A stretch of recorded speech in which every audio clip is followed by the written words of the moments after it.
The latest release by Navitus Parfums is here, and this one is made in collaboration with Nicoletta from the account I Am Noel. And in today's Cephalabon contributor video, I'm going to be talking to you all about this fragrance. I'm going to talk to you about the notes, the smell, the performance, longevity comparisons. I'm also going to let you in on a very special giveaway opportunity, so make sure to stay tuned.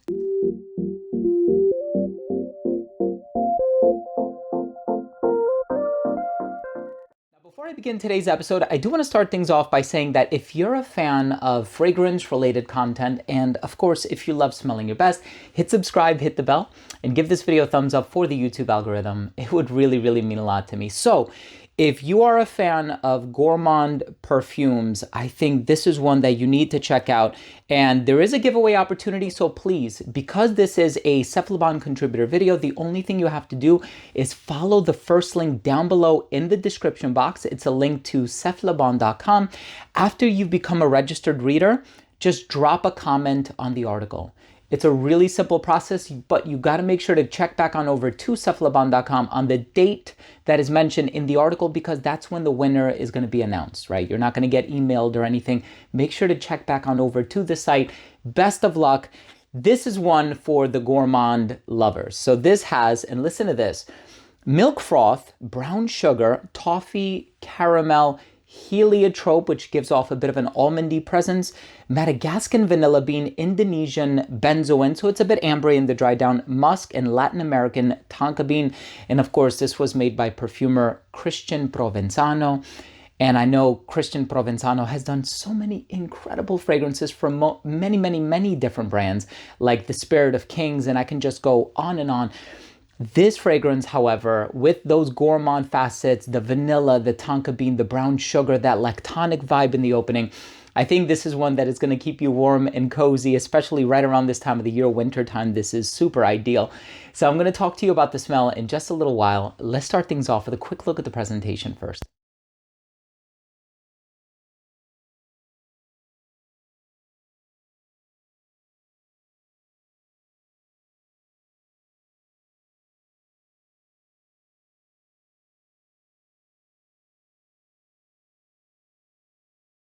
So right in the opening of this fragrance, and I wore this fragrance for like a week straight. I know it's funny, we premiered this, I suppose you can say, at Scent Explorer 2024, and Nicoletta was there, and she opened the very first bottle of it, and then it was just like a bunch of people trying it at the same time. And that's when I initially tried this one as well. The only other time was through a mod bottle when Nicoletta and I were hanging out in Dubai for Beauty World, and she gave me a sneak peek or sneak sniff, as it were, and I complimented her on it. I think she did an amazing job as a creative director. So anyway, it opens up with this brown sugar accord, and it almost has like this toasted slash caramelized vibe to it, which is really nice. It's quite beautiful. It's so pretty in the opening. But those gourmand facets are immediately apparent. So this is one where you cannot miss the sweetness. So you have to be a fan of sweeter leaning perfumes to really enjoy and appreciate this one. And I'm going to be honest with you, if you're not a fan of gourmands, you have to pass, right? Like, this is not one for you. There are a lot of other heavier offerings from Navitus Parfums that you can try in its place.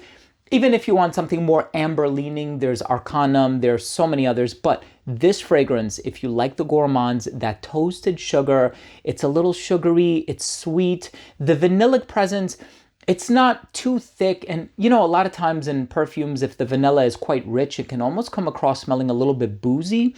You don't necessarily get that with this fragrance. Instead, you're going to get something that's very silky and smooth and kind of velvety.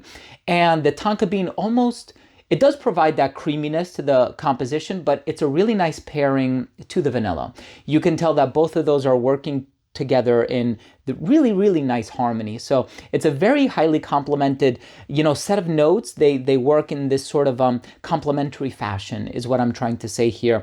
Now, of course, as far as the resins are concerned, it's not overly resinous, although I guess you could kind of classify that accord happening in the dry down as an amber, because there is the vanilla and you do have the benzoin and whatnot, but it's more about the sugar. And I have to mention the milk froth.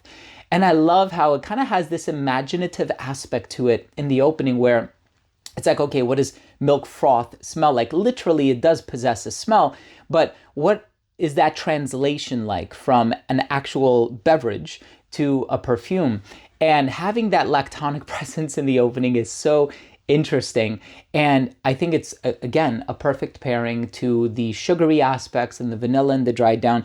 Now, as far as that heliotrope is concerned, you can tell it's in there and it's doing something quite quirky, but it's not a star player by any means. So it doesn't have a floral personality, and it does have a little bit of an almondy nuance, but I think that's just kind of coupled with the brown sugar that is in here. Now it says toffee and caramel, and I know whenever we think of caramel or toffee, we also think of salty. And I don't necessarily get that from this fragrance, maybe a little bit, but I'm not fully put into that mindset is what I'm trying to say. But again, if you smelled caramel in perfumes before, whether it be Raised Spirits by Navitus Parfums or Prada Candy or Changing Constants by Penhaligon's, these like beautifully caramel perfumes, you are going to get some of that in here as well. But I think the brown sugar kind of supersedes the caramel as far as its olfactive personality is concerned. It's awesome, right? If you're a fan of gourmand perfumes, this is such an amazing one. And of course, we have a few others that were kind of released in tandem. There's Vanilla Eclat, which is made, or I should say, creatively directed by Chris from the Perfume Nest. And then there's also Peach Aurum. I almost said peach cobbler because it smells like a peach cobbler, but nevertheless, you have three sweet-leaning perfumes all kind of released in tandem or just within weeks of one another by three really amazing creative directors who have done an amazing job on these fragrances. So if you're a fan of brown sugar and caramel and vanilla and tonka, go ahead and check this out and also participate in the giveaway. First link down below. Let's go ahead and finish things off with my overall assessment. So first up, in terms of the uniqueness and the overall smell, this is fairly unique. I have to be honest with you. The only other fragrance in the Navitus lineup that has a similar olfactive personality is Mani Cassonade. And if you've tried that one, I would say that leans a bit more smoky. Even though when you look at the note breakdown, there really isn't anything that would put you in that mindset or give you that impression. Ultimately, this one, because of that brown sugar that's in here, it is going to kind of lean gourmand in the same olfactive family as Mani Cassonade, albeit very different. Longevity on this one, I got about 8 hours on skin. Projection, it wasn't super loud. So it is at an arm's length or within an arm's length for the first hour of application. Elbow length scent right around hour 6 or 7. Skin scent right around hour 7 or 8, depending on your skin chemistry, of course. As far as the versatility is concerned, this one is fairly versatile. Great for the colder weather, I'm going to be honest, but you can pull this off on a cool spring day as well. I just wouldn't wear this one in the summertime. For a lot of people, gourmand-leaning perfumes can be a bit cloying in the summertime. I think this one is perfectly unisex, and I think you can dress this one up or dress it down, but I think because sweet fragrances possess a bit more of a playful personality, there's going to be a lot of people out there who would prefer to wear this one either casually or on a date or a night out, maybe not in a sort of executive setting, as it were. And presentation on this one, Nicoletta, I think it's such a cool name. My final verdict on this fragrance is it's such a wonderful gourmand perfume. If you love your gourmands, at the very least, please do yourself a favor and sample this one. Nicoletta's information is going to be down below as well, so if you want to give her a follow, I'm sure she would appreciate it very much. So thank you so much for watching. Thank you for joining me today. That was my coverage of the brand new Navitus Parfums fragrance, Tempt Me Not.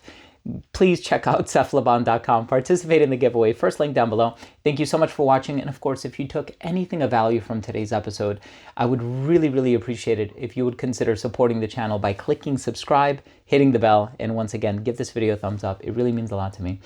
Thanks again for watching. I love you all, and we'll see you tomorrow with a new episode.